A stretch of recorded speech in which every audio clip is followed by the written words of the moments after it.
Բարև ձեզ սիրելի ունկնդիրներ, եթերում անկաշկանդ զրույց հեղինակային հաղորդաշարի հերթական թողարկումն է, խնդրում եմ մեր այն ունկնդիրներին, որոնք հետևում են մեր One Talk YouTube-յան ալիքի թողարկումներին եւ չեն հասցրել բաժանորդագրվել մեր One Talk YouTube-յան ալիքին, խնդրում եմ նրանց ընդհանրապես սեղմել զանգակոճակը եւ բաժանորդագրվել One Talk YouTube-յան ալիքին, որի համար հայտնում եմ իմ շնորհակալությունը։ Այսօր մեր տաղավարում է Ազատ քաղաքացի հասարակական կազմակերպության նախագահ Հովսեփ Խուրշուդյանը, պարոն Խուրշուդյան, բարև ձեզ եւ շնորհակալություն, որ մեր տաղավարում եք։ Պարոն Խուրշուդյան, սկսենք երևի Իրանի հետ կապված այս իրողությունների մասին ձեր տեսակետների արտահայտումով։ Ըստ ձեզ ինչ է կատարվում Իրանում եւ ինչը կհանգեցնի Իրանում տեղի ունեցող այս ամեն ինչը։ Դե տեսեք, բողոքի գործողությունները էապես նվազել են ծավալները, որովհետև զանգվածային գնդակահարություններ տեղի ունեցան այաթոլլաների կողմից ժողովրդական ալիքի դեմ ուղիղ հրազենով կրակ եւ հարյուրավոր սպանվածներ կան ցավոք սրտի։ Դա չէր կարող չազդել իհարկե ծավալների վրա, բայց ես վախենամ դա ավելի կարմատականացնի այն խմբերին, որոնք որ ունեցան կորուստներ հարազատների շրջանում, նաև որոնք որ էլ ավելի կվրթովվեն այս պահվածքից իշխանությունների Իրանի։ Իհարկե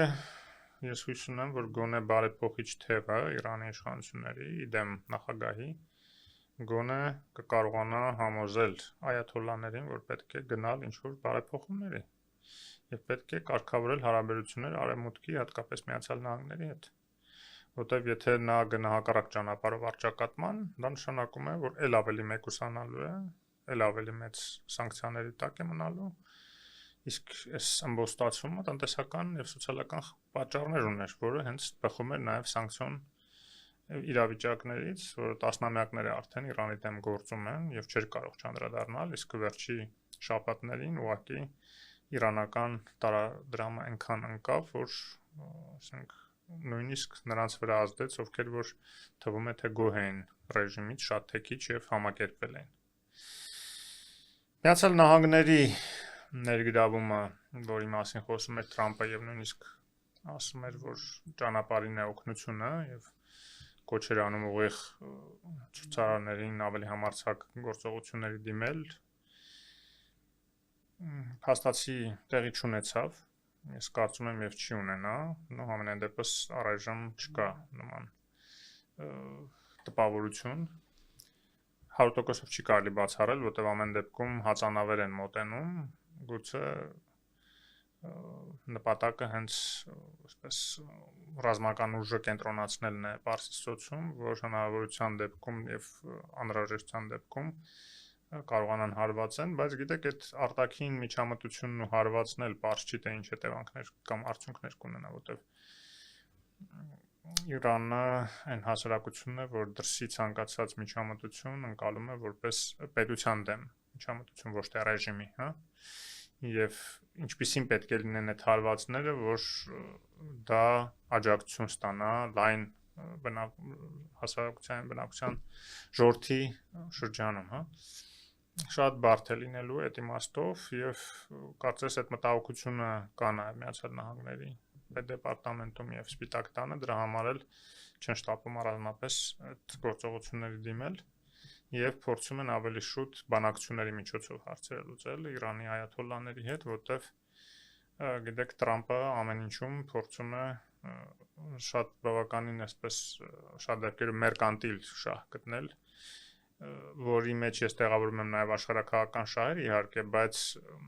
ինչ վերաբերում է ժողովրդավարությանը, մարդու իրավունքներին, իրեն դա շատ քիչ է անհանգստացնում ցավոք սրտի։ Հիմա իհարկե կուզեն Միացյալ Նահանգներում, որ ռեժիմ փոխվի Իրանում։ Եվ նույնիսկ պոտենցիալ տեխնացու ունեն, որի հետ Թրամփը այդպես էլ չհանդիպեց, հա։ Շահի որդին, որը նաև ինքն էլ իրեն դիրքավորում է որպես թագաժարանք, հա, չնայած ինքը հայտարարել է, որ պատրաստ է նաև ընտրությունների մասնակցել, այդ էլ պարզ չի, թե ինքը ինչ ծավալի աջակցություն ունի Իրանում, ուղղակի այսօր ինքը միակ խորհրդանշական ֆիգուրն է, շատ է քիչ հեղինակություն վայելող, որ կարող է որպես խորհրդանիշ հանդես գալ այս ամբողջ տարիքի մի բան, որի կարիք ունի, լայն զանգվածներ ունեն, որտեղ այլ այդպիսի մարդ չկա, որպես այլ ընտրանք նաև երևա, հա, գործող ռեժիմին։ Ժամանակին նույն խնդիր ունեցել են 79 թվին, երբ որ իսլամական հեղափոխությունը եղավ, իրականում դա իսլամական հեղափոխություն չէր, սկզբից դա ավելի շուտ սոցիալ կրոնական հեղափոխություն էր, որտեղ այնտեղ կոմունիստական կուսակցություններն են, թուդե կուսակցություններ, բազմաթիվ կոմունիստական, սոցիալիստական խմբեր, խմբավորումներ, կուսակցություններ, որոնք իրար շռում էին իդեպ։ Ճիշտ է, մի քիչ կրոնական ուղղվածությամբ, հա, իսլամական ուղղվածությամբ, բայց դա այնքանով, ինչքանով սոցիալիզմը կամ կոմունիզմը կարող է համադրելի լինել կրոնի հետ, այսինքն դա ռադիկալ իսլամ չէր։ Եվ գումարած մոջահեդին այդ կազմակերպությունները գումարած տարբեր ֆիդայական խմբեր, հա, այդ ֆիդային գիտենք որ նաև պարսկական թե արաբական ծագում ունեցող բառ է, եւ նոր իսլամիստները, բայց քանի որ միակ ֆիգուրը, որպես ֆիգուր, որպես խորհրդանիշ, այսպես լիդեր, հա, առաջնորդ կար, դա հենց Խոմեյնին էր, որը Փարիզում էր նստած, եւ ինքը երբ որ իրեն հրավիրեցին Իրան, ընդ որում Ռզա Շահի վարչապետը, նշանակած վարչապետը հենց հրավիրեց, համոզելով Ռզա Շահին, որ դու գնա Եգիպտոսում հələ հանգստացի։ Շուփուր Բախտիարը, որքան ես ուսումնասիրել եմ, չէ՞, այդ վարչապետը։ Այո, որը որ համոզեց Ռզա Շահին գնա Եգիպտոսում քո Բոինգով, ինքն էլ իդեպ օթաչու է, ինքն էլ հենց քշել է այդ օթանավը։ Միջև որ այստեղ կարգավորենք իրավիճակը եւ այդ կարգավորելու միակ ձևը ինքը տեսավ, բռնեց Խոմեյնին, հրավիրեց Իրան։ Բայց Խոմեյնին Իրան եկավ, նույնիսկ ուզեց իր հետ խոսա, իրեն ասաց դու մեյմուն ես, դու քաղաքական մեյմուն ես, իսկ այդ ինչ խոսամ, այդ վարչապետին եւ ըստ էության իշխանությունը վերցրեց իր ձեռքը։ Այդ թվում իշխանությունը խլեց, այսպես փախցրեց նաեւ այն կոմունիստական, սոցիալիստական ուժերից, որոնք որ հիմնական, ասես, ուժն են։ Բայց կներեք, հետաքրքիր է, այ հետաքրքիր տեղից եկակ, էլի արմատներից եկա, բայց այդ ոնց է եղել, որ այ դուք ասացիք, որ օրինակ ես մի քիչ հակառակը գիտեի, ինչքան ես հասցրել եմ ուսումնասիրել Իրանի նախահեղափոխական այդ հեղափոխական ընթացքը, որ այնտեղ ավելի շատ կրոնական կողմնորոշում ունեցող թևն է ուժեր եղել այդ հեղափոխությունից, բայց դուք ասում եք, որ ավելի շատ ձախամետ ուժերն են, ուսպես ուժեր, ձախամետներն են, թուդե այ իրենց կոմունիստական կուսակցությունն է եղել։ Դա էլի կային կուսակցություններ, կոմունիստական եւ սոցիալիստական։ Ըստ մոջահեդինը, որը հետո նաեւ իմացել են, որ գնդակահարվել է բառիզբոն իմաստով իշխանության կողմից, ուղղակի ֆիզիկապես գնդակահարվել է եւ ահագին սոհերը նրանք Ռեզա Շահի օրոք եղավ, որ նրանք թույլ տվեցին ընդամենը մի անձի եւ ուրեմն տեսեք, ասեմ Նախ սկսենք նրանից, որ Ռեզա Շահի օրոք իրենց հատուկ ծառայությունները ահավոր դաժան են եղել։ Եվ կոռուպցիայի ծավալներն էլ ֆանտաստիկ է։ Այո, այնպես չէր, որ հանգիստ տեղը հեղափոխություն եղավ, չէ՞։ Բայց Իրանում փորձում են եւ մրցակցում են եւ փորձում են իրենց իշխանությունը, իրենց համար լոյալ կամ ընդունելի իշխանություն ձևավորել 3 հիմնական ուժային կենտրոնները։ Միացյալ Նահանգները, Ռուսաստանը, սովետականությունը այն ժամանակ, որ էլի նույն Ռուսաստանն էր փաստացի, եւ Ֆրանսիան, Եվրոպան, բայց հատկապես Ֆրանսիան։ Այդ առումով կարծես թե հաղթեց Ֆրանսիան, որտեղ իրականում Խոմեյնին եւ ոչ միայն Խոմեյնին, այո, եւ պատահական չի, որ Ֆրանսիայից եկավ, ինքը նաեւ այսպես միջանկյալ ֆիգուր էր Ամերիկայի եւ Սովետական միության այդ ծայրահեղ բևեռների միջև, որոնց երկուսին էլ Իրանում հետո հայտարարեցին մեծ եւ փոքր սատանաներ, հիշում եք։ Այո, շատ լավ հիշում եմ։ Իսկ եվրոպացիներին ոչ։ Սովետը փոքր սատանաներ, Ամերիկան մեծ սատանա։ Իսկ Եվրոպային ոչ եւ ոչ միայն ոչ, հասկանում եք, դա պետք է խորանալ, շիա մազհաբը, հա, ինքը նեոպլատոնականության հիման վրա է կառուցված։ Եվ այդ իմաստով նաև կաթոլիկության հետ եւ Վատիկանի հետ բավականին սերտ հարաբերություններ ունեն իրանք։ Եվ ասեմ ավելին, այս այաթոլլան Ռահբարը, որը որ հիմա ղեկավարն է հոգևոր, ինքը բավականին կարդացած անձնավորություն է եւ հատկապես հետաքրքրված է եղել եւ սիրահար է ֆրանսիական գրականության, էլի ֆրանսիական գրականության։ Եվ Հյուգոին ընդհանրապես համարում է չգերազանցված գրողներից։ Ֆրանսիա մետ է։ Հիմա ոնց ուզում եք անվանեք, բայց փաստացի թելերը դեպի Եվրոպա են տանում եւ իրենց համար դա միջանկյալ տարբերակ է, եմ ասում, որտեւ իրենք Ամերիկայի հետ չեն կարող հաշտվել, որ Ամերիկան աջակցում է Իսրայելին, որ իսլամին այսպես հարվածները պարբերաբար հասցնում եւ այլն տարածաշրջանում, դե Սովետ միությանն է բնականաբար չեն կարող համակերպել, որտեւ կոմունիստական գաղափարախոսությունը, որը իսլամիստները եւ իսլամը ընդհանրապես համարում են մրցակից, ուղիղ մրցակից, հենց մարդկանց սրտերը շահելու սոցիալիստական իսլամը շատ ավելի սոցիալիստական է նույնիսկ, քան քրիստոնեությունը, որտեղ օրինակ քրիստոնեության մեջ հիմա գոնե արդեն թույլատրվում է տոկոսը բիզնեսի մեջ կարելի է վաշխառությունը կոպիտ ասած թույլատրվում է, իսլամի մեջ չի թույլատրվում։ Դու պարտքով կարաս փող տաս, բայց տոկոս վերցնելու իրավունք չունես։ Եվ այդ իմաստով ինքը շատ ավելի ձախական է, զուտ այդ իմաստով, հա, շատ հարցերում շատ պահպանողական է ձախականության հետ կապ չունի, բայց մարդկանց սրտերը շահելու, այդ արդարության գաղափարի, հավասարության գաղափարի հիման վրա ինքը կոմունիզմը միշտ էլ համարել է որպես մրցակից իսլամը, պատահական չէ, այդ թշնամական վերաբերմունքը միշտ եղել է։ Հիմա այդ իմաստով Եվրոպայի դիրքավորումը Իսրայելի հանդեպ իրանք միշտ էլ գնահատել են, որտեղ Եվրոպան միշտ մարդու իրավունքների համար է նաև պայքար մղում եւ այն ինչ որ Իսրայելը անում է պաղեստինցիների հետ, բնականաբար չի կարող ընդունել եվրոպական երկրների համար եւ ցեղասպանություն։ Այո, ցեղասպանություն, որ վերջի շրջանում հենց նաև ՄԱԿ-ում դա ասվեց, եվրոպացիները դա ասեցին ու ի պատիժ նաև Իսրայելի ճանաչեցին Պաղեստինի անկախությունը։ Գրեթե բոլոր եվրոպական երկրները, նույնիսկ Մեծ Բրիտանիան, որը ավանդաբար համարվում էր Իսրայելի բարեկամ դաշնակից երկիր, հա։ Նու ավանդաբար շատ ավանդաբար չէ, որտեվ նոր երբ որ անկախանում էր Իսրայելը բազմաթիվ հակասություններ ուներ Մեծ Բրիտանիայի հետ, հետո Միացյալ Նահանգների հետ դաշնակցեց Ֆրանսիայի եւ Անգլիայի դեմ եւ հակառակը մեկ էլ եղավ Ֆրանսիայի Անգլիայի հետ էր դաշնակցում Միացյալ Նահանգների դեմ, բավականին խելացի քաղաքականություն էր վարում եւ այսպես սողոսկեց հասավ այսօրվա օրին կարողացավ հաջողել, հա, հսկայական ռեսուրսների օգտվել, թե մի մասը եվրոպական, հետո ամերիկյան, մի խոսքով եւ նույնիսկ սովետական, ամենասկզբից երբ որ հատկապես մարդկային ռեսուրսներից, այսօր հսկայական մի մասը կդժվարանամ տոկոս ասել, բայց 30-40% համարյա Իսրայելի բնակության սովետական միությունից արտագաղթածներ։ Եվ այնտեղ նույնիսկ կան կուսակցություններ, որոնք ռուսալեզու կուսակցություն են համարում եւ Լիբերման բան գիտեք։ Մի խոսքով ուզում եմ ասեմ, որ Իրանի համար միշտ Եվրոպան եղել է այսպես որպես միջանկյալ տարբերակ եւ Վատիկանը եւ կաթոլիկությունը որպես պոտենցիալ դաշնակից են համարել։ Դրանով ինչպես ռուսերեն մի խոսք կա, կանյոկ ունեն, հա, երևի իրենք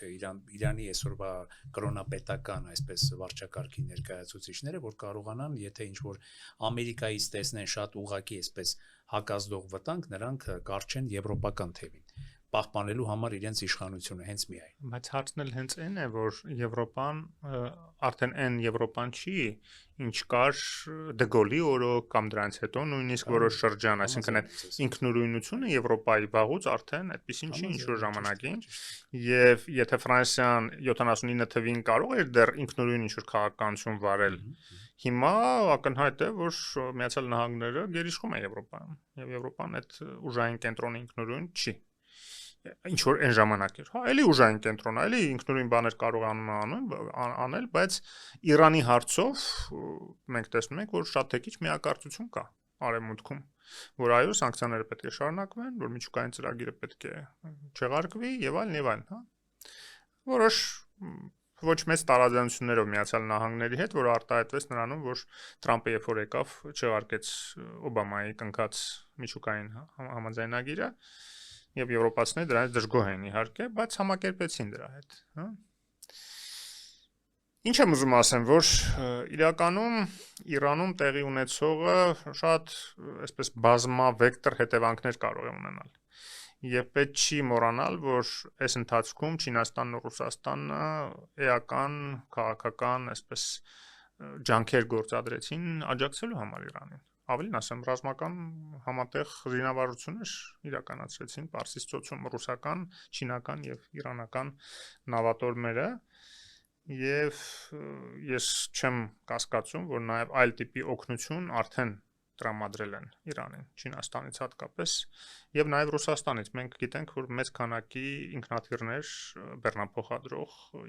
Ռուսաստանից Իրան, Իրանից Ռուսաստան տեղափոխվել են։ Հիմա թե ինչ են տեղափոխել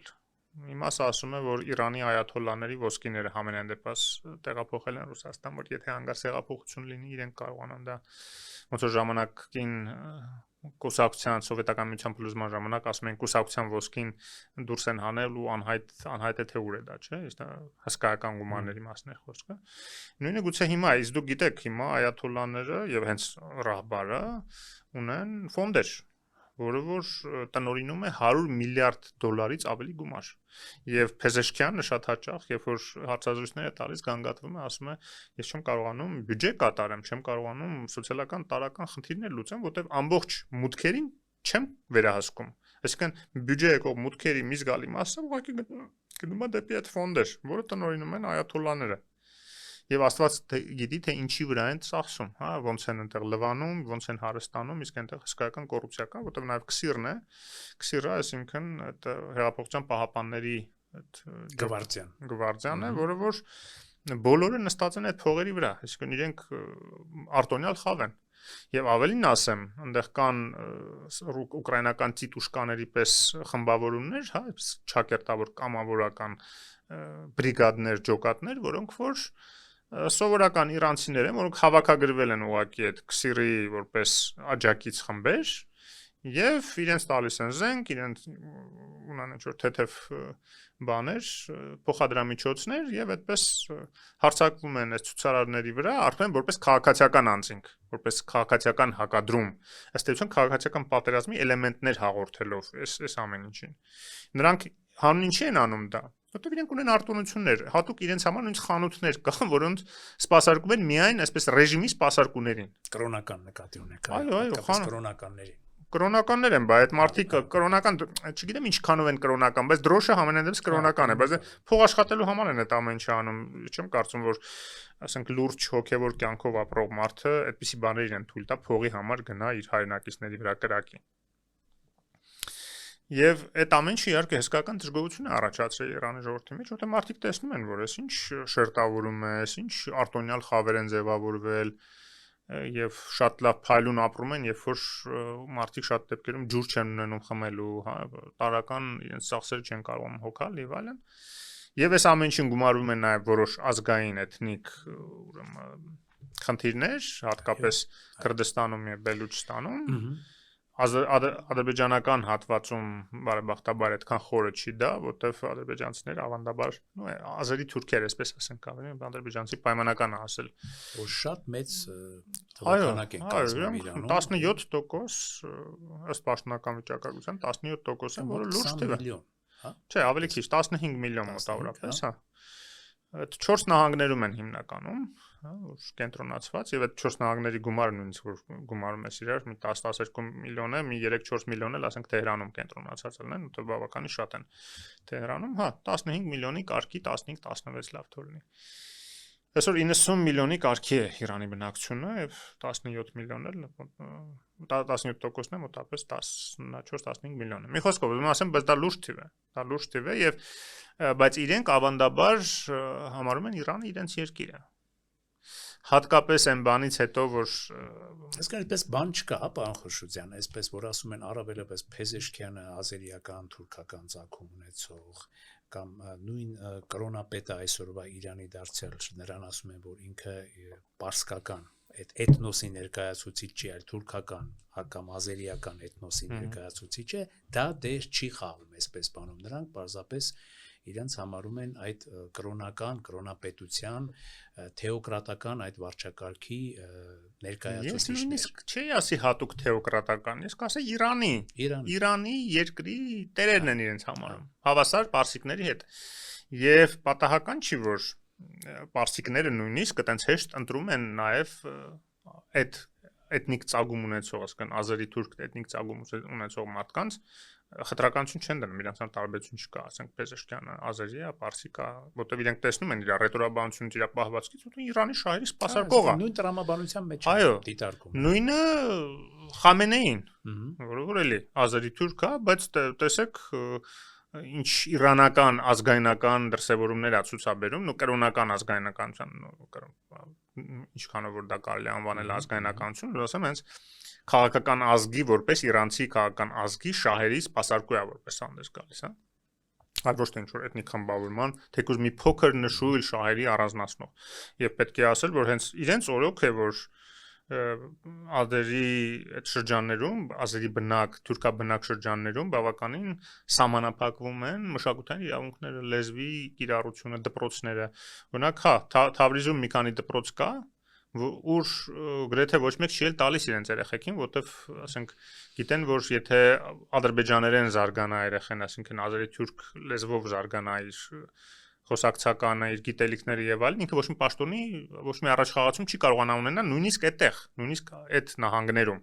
Դրա համար մարդիկ չեն տալիս, կան պայմաններ չկա ստեղծված, որ մարդիկ հատուկ տանեն իրենց այդ դպրոցում։ Իսկ մնացած մասերում, թե Թավրիզից դուրս, նույնիսկ չեմ էլ ասում, դա չկա էլ այդպիսի դպրոցներ։ Այսինքն արհեստական այնպիսի պայմաններ են ստեղծել պետական մակարդակով, այդ թվում իշխանության մեջ եղած ազերի թուրքերը,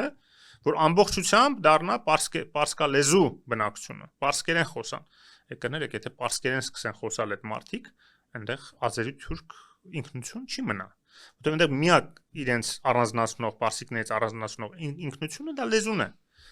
Որևէ այլ ինքնություն իրենք ոչ գենետիկայի առումով ունեն, գենետիկ նույն իրենք մեդացիների ժառանգներն են իրականում, այդ այնտեղի ադրբեջանցիները մեդացիների, պարսիկների, պարթևների մասամբ, խառնվել են ժամանակին թուրքական քաղաքական ազդեցության էլիտայի, թուրքական էլիտան երբ որ եկավ գրավեց, Պարսկաստանն եւ այլն, Կաջարներ կային, Սեֆևիդներ եւ այլն, թուրքական դինաստիաներ էին։ Եվ իրենք տարածեցին, լինելով արդեն վերևում, ոնց որ Թուրքիայում, նույն ձև, տարածեցին լեզուն եւ մշակույթը թուրքական։ Բայց Իրանի մշակույթը այնքան հզոր էր, եւ քանի որ իրանցիներն էլ էին մահմեդականություն ընդունել, շիա, իրանք էլ կրոնը փոխանցեցին սրանց։ Այսինքն ստացվեց այսպես սիմբիոզ, կրոնը պարսիկներից եկավ իրենց, այլ ոչ թե արաբներից, ոնց որ Թուրքիայի դեպքում էր, իսկ լեզուն ու մշակութային որոշ այլ էլեմենտներ թուրքերից եկավ։ Եվ այդ սիմբիոզի մեջ որոշակի ինքնություն ձևավորեց, որը խիստ տարբերվում է եւ արաբական ինքնությունից, եւ թուրքական ինքնությունից, Թուրքիայի թուրքական ինքնությունից։ Բայց երբ որ դու գալիս ես ուսումնասիրում ես իրենց գենետիկան, զուտ էթնիկ ծագումնաբանություն եւ այլն, տեղի բնակչությունն է, շատ փոքր տոկոսն է, 7-ից 10%-ն է, որ թուրքական ծագում ունեն։ Այդ թուրք բնակչության այդ 15 միլիոնի մասին որ ասում ենք, պատկերացրեք 1.5 միլիոնն է, որ իրոք թուրքական ծագում ունեն։ Հիմա այդ 15 միլիոնը, որը բուն պարսիկներ են, սկսեն պարսկերեն խոսալ նաև։ Կրոնը նույնն է, շիա կրոնը ինչ որ Իրանի հետ, էլ ինչ։ Ու իդեպ որևէ սահմանափակում եւ խոչընդոտ չկա, նաև այդ խառնամուսնություններ են այնտեղ։ Ավելին ասեմ, խոսակցություն կա, որ նույնիսկ Խոմեյնի հենց առաջի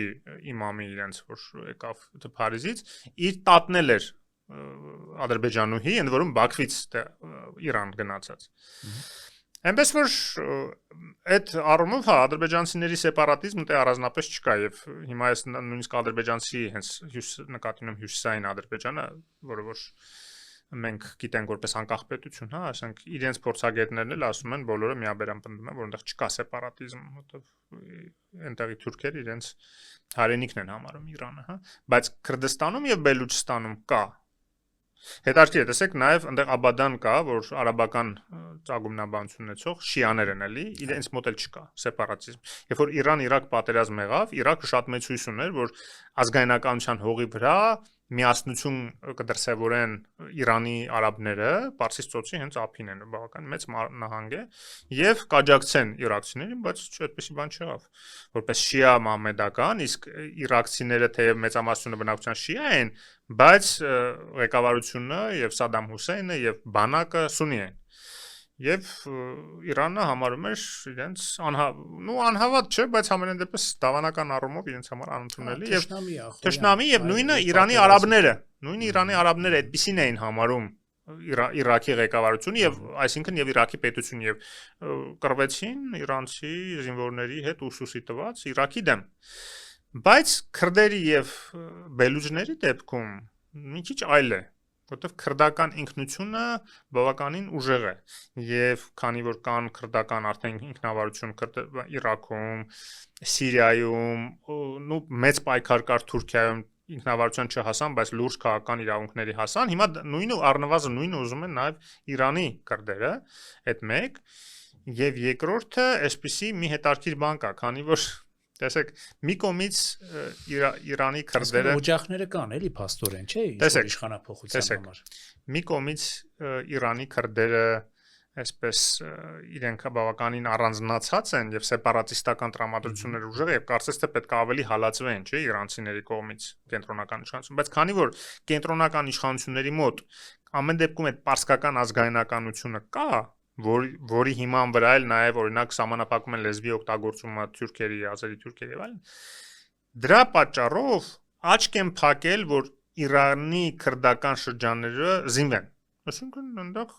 լուրջ զինված ջոկատներ կա։ Եվ երբ որ լսում եմ Ադրբեջանի փորձագետներին, Բաքվի փորձագետներին, ինչ են ասում։ Ասում են, եթե հանգարց այնտեղ քաղաքացիական պատերազմ եղավ եւ ազգամիջյան բախումներ եղավ, այս քրդերը առնվազն արևմտյան Ադրբեջան նահանգը ամբողջությամբ կգրավեն։ Առանց այդ այնտեղ կեսը արդեն կամած դուրս են մղում թուրքերին քրդերը, կամած սարերից իջնում են այդ Ուրմիա լճի կողքերը եւ այլն, ասենց կամած գրավում են։ Եվ հիմա մտահոգություն կա, մինչև Թեբրիզ կարող է հասնեն։ Իսկ եթե մենք նայենք նաեւ այն հայտնի քարտեզը Ստրատֆորի գնդապետ ազգանունի մակ չեմ հիշի, այդ գնդապետի մշակած եւ հրապարակված, որ նոր մեծ մերձավոր արևելքի։ Հիշում եք այդ քարտեզը, որ ամբողջ քարտեզը վերաձևած էր։ Այնտեղ Թեբրիզը Քրդստանի մեջ է նշված։ Այո։ Այսինքն այն ինչի վրա հույս ունեն Ադրբեջանում, որ Թեբրիզը կենտրոն կլինի, եթե հանգարց փլուզվի Իրանը հարավային Ադրբեջանի կենտրոնը։ Ադրբեջանի-իսրայելական տանդեմը, հա, այս դեպքում։ Չէ, ասի, որտեվ իսրայելցիք նույն հաջողությամբ քրդերին նույնիսկ ավելի շատ են աջակցում, քան ադրբեջանցիներին։ Որտեվ Ադրբեջանը հյուսիսային, հարավային, այսինքն Իրանի Ադրբեջանում հակաիսրայելական տրամադրությունները բավականին մեծ են ի տարբերություն Քրդստանի։ Ավելին ձեզ ասեմ, Բաքվի Ադրբեջանը, հա, որ տարանջատենք, շահագրգռված չի, որ Իրանի Ադրբեջանը փոխվի անկախ պետություն ստեղծի, որտեվ հարցը, որին կմիանա արդյունքում, որտեվ այնտեղ 15 միլիոն են, այստեղ ինչքան են? Մոտ 10, բայց բավականին այսպես սեկուլյար, շատ ավելի մեղմ, շատ ավելի փափուկ բնավորություն ունեցող, ի տարբերություն ռադիկալ իսլամական այդ բանի մեջ ապրած, հա, եւ բավականին կոշտ բռի այդ հարավային ժողովրդին, որ եւ ել չասած, որ էապես տարբերվում են իրարից, այնտեղ ամեն դեպքում մշակութային այդ Իրանի ազդեցությունը եւ այլ շատ մեծ է եղել, այստեղ սովետիկուսներ են մեծ մասը։ Եվ իրենք շատ մտահոգ են, որ եթե հանգարց այդպիսի բան լինի, իդեպ ես ասեմ, երբ որ մենք անցած տարի հետաքրքիր տեղ եկանք Իրանում էինք, երբ որ ես ու Ստեփան Սաֆարյանն հրավիրված էինք Իրան, այնտեղ հետաքրքիր հանդիպումներ ունեցանք փորձագետների հետ, նաեւ պաշտոնյաների հետ եւ այլն։ Այնտեղ մի պաշտոնյա, քանի որ առանցեղումների ձևաչափով էր, անունը չեմ տա եւ բնականաբար չեմ նշի որտեղ է տեղել այդ խոսակցությունը, բայց հետաքրքիր բան ասաց,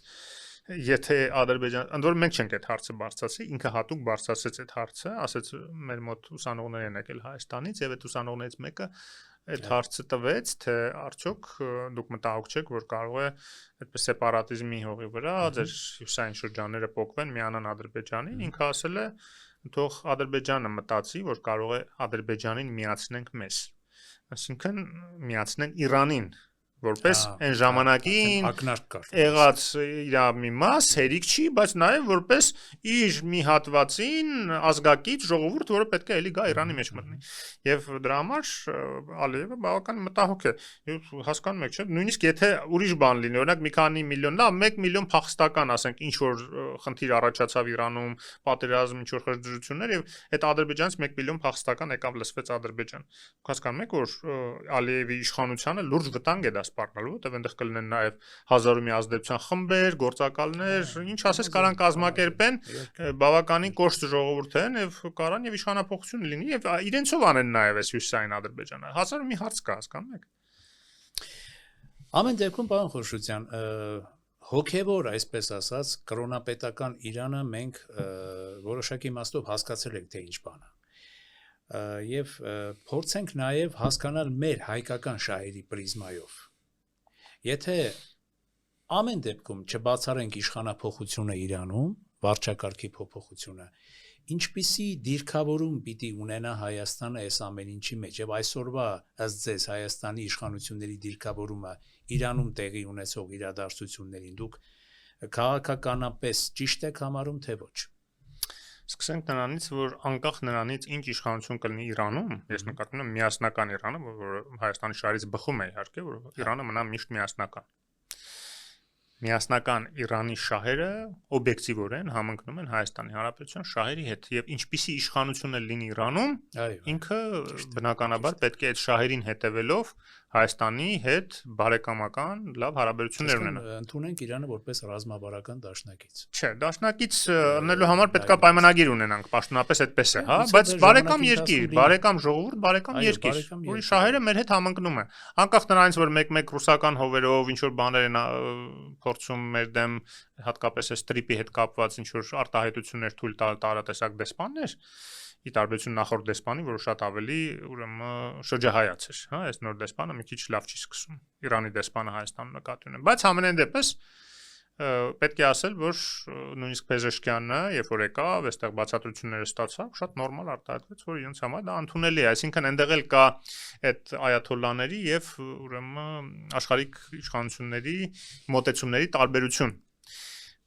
Մեր շահերից բխում է իհարկե, որ այնտեղ ռեֆորմներ լինեն եւ Իրանի ժողովուրդը բավարարված է զգա իրեն, որ այնտեղ ժողովրդավարական ինչ-որ բարեփոխումներ լինեն։ Ինչ ուզում է նաեւ Փեզեշքյանը, չէ՞, Այո, ինչ ուզում է նաեւ, ինչու՞ չէ կրոնական ղեկավարը իրենց։ Ղեկավարը չէ, ղեկավարը ընդունում է ընդհանրապես, որ իրանք շատ սխալներ են գործել եւ ինչ որ հիմքեր կա այդ ըմբոստության, բայց այաթոլլաների մեջ կան մարդիկ, որոնք որ ասում են, ասած չի կարելի շարունակել։ Ուղղակի ես ինչ որ ասում եմ Իրանից, ոչ միայն կարդացած, այլ նաեւ փորձագետներին լսած տեղեկությունների հիման վրա եմ ասում, իրանագետների այդ թվում, օրինակ տեսեք ինչ են ասում են, որ սա այս նկատում եմ միջազգային իրանագետները, հա, արևմուտքում եւ այլն, ասում են, որ այս Խամենեին Ռահբարը մտահոգ է, որ հանգարց Գորբաչովի դերում չհայտնվի որպես Իրանը քանդող, որտեվ մտածում եմ, որ եթե Գորբաչովի պես ինչ-որ ռեֆորմներ սկսի իրականացնել, կարող է վերահսկողությունից դուրս գան այդ ռեֆորմների ընթացքը եւ ուղղակի քանդվի Իրանը։ Իրականում ինքը ավելի մտահոգ է, որ գաղափարախոսությունը կրոնապետական կարող է քանդվի, որի հետևանքով նաև գուցե եւ մտածում է Իրանը որպես պետություն կարող է քանդվի, որը իհարկե չափազանցված է, չի կարող այդպեսի բան լինի։ Նույն շահի ժառանգը եւ Փահլևին, հա, ինքը իրականում միասնական Իրանի կողմնակից է։ Իհարկե նա չի գալու եւ թույլ չի տա, եթե նա գա իշխանության Իրանում, նա երբեք թույլ չի տա փլուզում եւ բավականին կոշտ միջոցներով միասնական կպահի Իրանը։ Այնպես որ այդ իմաստով Հայաստանի իշխանությունները բավականին զգուշավոր եւ բարեհամբույր փորձում են ամեն ինչ բացատրել Իրանի իշխանություններին, որ իրենց շահերի դեմ այստեղ ոչինչ չկա եւ ոչ մի Միացյալ Նահանգների կամ ՆԱՏՕ-ի զորք Իրանի սահմանին չենք պատրաստվում տեղակայել, բայց այնտեղ բիզնես շահեր ունենք, լոգիստիկ շահեր ունենք եւ պետք է մենք մեկուսամությունից դուրս գանք։ Որը վերջին շրջանում բավականին զարգանում է։ Մենք հասկանում ենք իհարկե, որ մենք Իրանի հետ բարեկամ լինելով, բայց ամեն դեպքում որոշ հարցերում մրցակից ենք։ Նույն այդ լոգիստիկայի տեսակետից եւ Իրանը լավ էլ իրեն ցույց է տալիս այդ մրցակից լինելը, երբ որ ամեն ինչ անում է, որ մեր մոտով այդ ճանապարհները փակ մնան, որ իր մոտով միշտ օգտվեն։ Նույն ադրբեջանցիները Նախիջևանի հետ կապվելու համար Իրանի տարածում որպես օգտագործեն տարածում մանգոտի, որ մեր համար ընդունելի չի։ Հասկանում եք, այնպես որ այստեղ արդեն որտեղ որ տնտեսական շահերն են, ամեն երկիր իր շահերի մասին է մտածում։ Եվ Իրանն է պետք է հասկանա, որ մենք չենք պատրաստվում մեր շահերը զոհաբերենք, ինչա թե Իրանը մի քանի միլիոն դոլար ավել տարանցման գումարներ ստանա կամ թեկուզ քաղաքական շահաբաժիններ ստանա, որը էլի կարելի է մոնետացնել դեպի գումար, հա։ Դա մենք կանենք, մեր տարածքների համար մենք պետք է դա անենք, ոչ թե ինչ որ զոհաբերենք մեր շահերը որևէ մեկին։ Պարոն Խորշոդյան, բոլոր դեպքերում եթե չեմ սխալվում, Վելայեթին էր ասեց, որ այստեղ նաև կրակել են ոչ թե ժողովրդի վրա, այլ կրակել են այդ ծայրահեղական տերորիստական խմբավորումների վրա եւ նա փորձեց արդարացնել ըստ էության վարչակարգի ուժային գործողությունները ցուցարարների հանդեպ, ասելով, որ դրանք իրականում ինչ որ ազնիվ բողոքավոր ժողովուրդը չի եղել, այլ ուղղակի այսպես ներդրված տերորիստական խմբավորումների ներկայացուցիչներ են եղել, որոնք իրենք անգամ ուժային կառույցների ներկայացուցիչների են գլխատել։ Իրենք հիմա բոլորին անվանում են տերորիստներ։ Բոլորին։ Այո, եղել են դեպքեր, որ ծայրահեղական խմբավորումներ կան իհարկե այնտեղ, նաև արտաքին ազդեցություն ունեցող։ Մենք դա տեսանք նաև 12 օրյա պատերազմի ընթացքում, աշնանը, երբ որ թիրախային սպանություններ իրականացրեց Իսրայելը տարբեր գլխատեց ստեյության ռազմական վերնախավի Իրանի, հա, բայց Թացչորի հետ պետք չի խառնել։ Ոչ, իրենք այդ 100,000-ավոր այդ հանրահավաքները, որ լինում են, հենց այդ հանրահավաքների վրա են կրակել։ Այսինքն այդ մանիպուլյացիան իհարկե իրենք փորձում են օգտագործել, բայց աշխարհը տեսնում է, որ դա այդպես չի։ Իրենք ժողովրդի վրա են կրակել, որպեսզի մարդիկ վախենան եւ դուրս չգան այլ փողոց։ Եվ ցավոք սրտի այդպես էլ եղավ։ Ոնց որ ամենտեղ ամենուրեք է այդպես լինում։ Գիտեք, մարդիկ չեն ուզում զոհվել։ Մարտի 1-ին էստեղ որ 10 հոգի սպանեցին, հետո ծրվեց ժողովուրդը, որտեվ հասկացավ, որ սրանք պատրաստ են 10 հոգի էլ 100 հոգի էլ 1000 հոգի սպանել։ Եվ կներեք զինված հրոսակախմբի դեմ անզեն մարդիկ ոչինչ չեն կարող անել։ Եվ հասկանալով, որ անիմաստ զոհեր են, արդեն ծրվում են տներով։ Նույնը հիմա Իրանում։ Վերադառնանք Թրիպի եւ նաեւ այսպես ասած Հայաստանի համար Հայաստանի հետ այսպես ասած որոշակի կապակցումները եւ ազդեցության լծակները չկորցնելու տարբեր բևեռների տրամաբանությանը, որի մասին մենք առիթներ ունեցել ենք անդրադառնալու, Թրիպի մասին դեռ շարունակում են հակասական կարծիքները, մի կողմից ընդդիմադիր դաշտից ասում են, որ դա բավականին անհեռանկար դեռ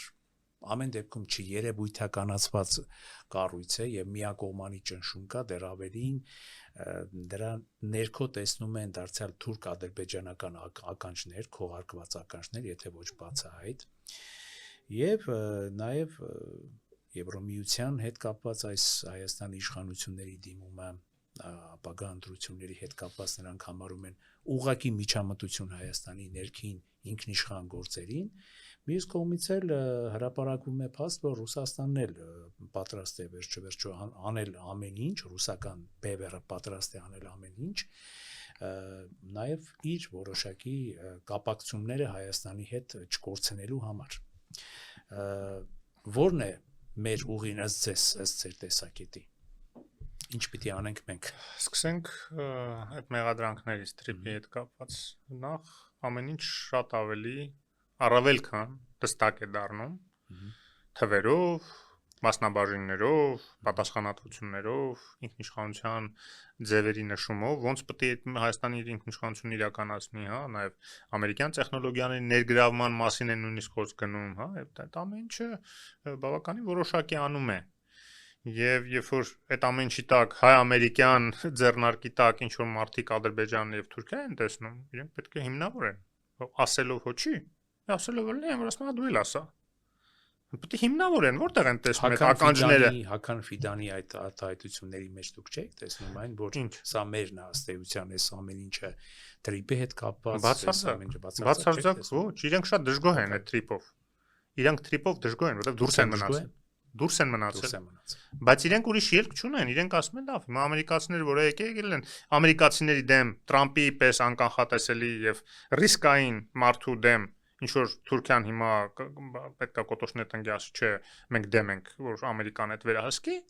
կարող է այդպիսի բան անել, երկը չի կարող։ Համար համակերպվել է, ասում է լավ, այն ինչ որ մենք ուզում ենք որ միջանցք լինի, չստացվեց, ոչինչ, լավ, գոնե թող բացվի, մաքսա կմուծենք, ստուգումներ կանցնենք։ Իհարկե իրանք կուզենային, որ ստուգումներ չլիներ, իրենք փորացավը դա էր, որ վաղ ուզենային զենք զինամթերք տեղափոխեն, Հայաստանի թույլատվությունը չուզեին։ Ոչ Հայաստանի, ոչ էլ առավել եւս Հայաստանի դաշնակիցների, տվյալ դեպքում Միացյալ Նահանգների։ Իսկ հիմա ուզեն չուզեն, արդեն սահմանային ստուգում են անցնելու, մաքսային զննում են անցնելու, մաքսատուրքեր են մուծելու, ել չեմ ասում, տարանցման վճարներն է, արդեն այդ ընկերությունն է ստանալու։ Որտեղ պարզ է, որ ներդրումներ է անելու, իսկ դա 100 միլիոնավոր դոլարների մասն է խոսքը, եթե ոչ միլիարդավոր դոլարների մասին, ավելի ճիշտ միլիարդավոր, որտեղ միայն երկաթգծի մասին չի խոսք, այլ նաև ճանապարհներ պետք է կառուցվեն, ընդ որում ոչ միայն այդ հատվածում մեղրի, այլ նաև այլ տեղերում կարող են կառուցվել գազատար, նավթատար, հոսանքի գծեր, էլեկտրական հոսանքի բարձրավոլտ գծեր պետք է կառուցվեն։ Մալուխ ուրեմն ինտերնետային պետք է անցկացվի եւ այլն, այդ ամբողջ ենթակառուցվածքը միլիարդավոր դոլարների ներդրումներ պետք է լինեն, Հայաստանը չունի այդ գումարը։ Եվ շատ լավ որ Միացյալ Նահանգները գալիս է եւ բերում է այդ ներդրողներին։ Եվ բերում է հերիք չէ, մի 24%-ն էլ տալիս է Հայաստանին, որտեղ ամեն դեպքում մեր տարածքն է օգտագործում եւ նաեւ ինչ որ գործող ենթակառույցներ եւս պետք է մենք ներդնենք, որպես մեր մասնաբաժնի մեջ բան, հա։ Բայց արդյունքում մենք արդեն 24% շահույթ ստանալու ենք, երիկ չի 50 տարի հետո էլ արդեն 50% ենք ստանում, 49% ենք ստանում։ 24 ներողություն, 26%, ես միտեղ սխալվեցի, 24 ասացի, 74-26 է։ 26%, հա, այտենց սխալ գնաց, հա։ Չէ, 2%-ը կարևոր է։ Փոքր երկիր ենք, մենաբար միլիարդների մեջ 2%-ը մեծ թիվ է։ Հա, հարցերն է, որ իմացելով չի էլի, որ հանգարց պետքա պակասի այդ տոկոսը, հա, բայց 26% ճիշտ է ասենք։ Այնպես որ եթե իրենք նկատի ունեն, որ եթե իրենք լինեին իշխանությունը, նկատի ունեմ այս ռոբասերժաձևիստական խմբավորումը, եթե իրենք մտածում են, որ եթե իրենք լինեին իշխանությունը, ապա իրենք կստիպեին Միացյալ Նահանգներին, որ ներդրումներ բերեր Հայաստան, այդ ամեն ինչի մեջ փող դներ, բայց ինքը ոչինչ չվերցներ կամ փոքր տոկոսը մասնաբաժնը վերցներ, հա, վերջում էլ մի հատ էլ ներողություն խնդրեր Ռուսաստանից, որ նեղություն է տվել այստեղ իրենց սահմանապահների կողքը ինչ որ գործունեություն ծավալելու համար եւ թողեր գնար։ Ինչ այդ աշճանի պրիմիտիվ չի կարելի լինել, էլի։ Մեր հասարակությունը բավական հասուն է եւ այդ կարգի մանր մանիպուլյացիաները արդեն շատ լավ հասկանում է եւ բանտեղ չի դնում։ Հիմա գալով ֆինանսավորմանը մեր ապագա ընտրությունների որտեղ որ Եվրոմիությունը 15 միլիոն դոլար է խոստացել հիբրիդային պատերազմին դիմակայելու համար, Հայաստանին օժանդակելու, որ հիբրիդային Ռուսաստանից եկող հիբրիդային պատերազմին դիմակայելու համար, որը Ռուսաստանի խաղադրույքները միանգամից բարձրացրեց, 10 անգամ ավելի մեծ գումար, 165 միլիոն դոլար հայտարարեց, որ ներդնելու է փաստացի իրենց խամաճիկներին այստեղ իշխանության բերելու համար։ Լավ է, չէ, ասենք մեզանից տասնյակ միլիարդավոր դոլարների ունեցված սեփականություն Արցախում հանքեր, բան այդ ամեն ինչը արցախցիներից խլում է եւ փոխանակ պատժվի դրա համար հայ ժողովրդի կողմից, գալիս է մի 165 միլիոն հայ ժողովրդին տալիս է եւ անհրաժեշտ ձայների մեծամասնությունը ստանալով շարունակում է վայելել այստեղ մեր ռեսուրսները, որ ունի հանքերը, այդ գույք պարտքի դիմաց ստացած սեփականությունները եւ նաեւ արգելելով, որ մենք մեր տարածքը այնպես օգտագործենք, որ միլիարդավոր դոլարների շահույթ ստանա Հայաստանի Հանրապետությունը տարանցման եւ այլ բաների համար, այլ ինքը շարունակի ստանալ այդ ամեն ինչը։ Այսինքն որպես գաղութ շարունակի մեզ քամել։ Ու ինքը մտածում է Պուտինը կամ իր Կիրիենկոն մտածում են, որ մենք դա թույլ ենք տալու։ Դե կտեսնենք ուրեմն, թույլ ենք տալու, թե չէ։ Դա ասում են, որ դա հակազդեցությունն է, այսինքն այդ պատրաստակամությունը իրենց խողովակների, այսինքն իրենց նաև քարոզչությունը ուժեղացնելու Հայաստանին որպես դաշնակից երկիր բաց չթողնելու համար, զուտ ասենք այդպես, նրանք չեն ասում ինչ որ բայր, տեսեք նույնիսկ Սալավիովի այդ ճակերտավոր լեկտիությունն է մեղմ ասած հերքել Մարիա Զախարովն ասելով, որ դա իր անձնական ալիքն է, բայց դա Ռուսաստանի պետական տեսակետը չի, պաշտոնական տեսակետը չի, ասում են, բայց եթե եվրոպացիները ասում են, մենք էլ պետք է մեր աշխատանքը կատարենք, որպեսզի Հայաստանը չդառնա հակառուսաստան, այսպես ասած։ Եվրոպացիները ասում են ինչի համար են այդ գումարը տալիս են, որ օտար երկիր է, իսկ ուրիշ հիբրիդային սպառնալիք մենք այսօր չունենք, բացի Ռուսաստանից, որ այդ հիբրիդային սպառնալիքներին Հայաստանը դեմ առնի։ Այդ 15 միլիոն դրաման են տալի։ Ռուսաստանը այդ փողը տալիս է, որ իր խամաճիկներին բերի իշխանության։ Եվրոպացիները չեն ասում, մենք այդ փողը տալիս ենք, որ մեր հովանավորյալներին չունեն էլ ստեղ հովանավորյալ, ուրա։ Շատ կուզենայինք, որ գոնե ինչ որ հարցում հովանավորեն եվրոպացիները եվրոպամետ ուժերին այստեղ, 0 հովանավորություն, 0 աջակցություն, հա։ Ինչ եմ ասում, կուզենայինք, որտեղ ամեն դեպքում մենք մեզ տեսնում ենք Եվրոմիության անդամ որպես։ Իշխանությունը ընտրել է, չէ՞։ Առանձնապես օտար երկրյա միջամտություն չենք դիտարկում։ Դա մեր համար հոգեհարազատ քաղաքակրթական նույն տիրույթն է, նույն տարածքն է, եւ ինչքան շուտ մենք դառնանք Եվրոմիության անդամ, այնքան շուտ կհզորանանք, կվերականգնվենք, ոտի կկանգնենք, զորքն ու զինամթերքն էլ ամեն ինչ կապահովենք, այդքան շուտ ամեն ինչ կլինի։ Դրա համար էլ, այո, մենք այդ աջակցության կարիք ունենք։ Բայց ռուսական հիբրիդային պատերազմի դեմ են իրանք մեզ աջակցում, միայն ու միայն։ Իսկ Ռուսաստանը ում դեմ հիբրիդային պատերազմի հարցում է մեզ աջակցում։ Իհարկե ոչ մեկի, ինքը այդ փողը ուղղակի դնելու է, որ իր խամաճիկներին կարողանա իշխանության բերի։ Այդ ընդհանրապես հայտարարված գումարն է, դա էլ ասեմ։ Մոլդովայում մի քանի 100 միլիոն ծախսեցին իրենք։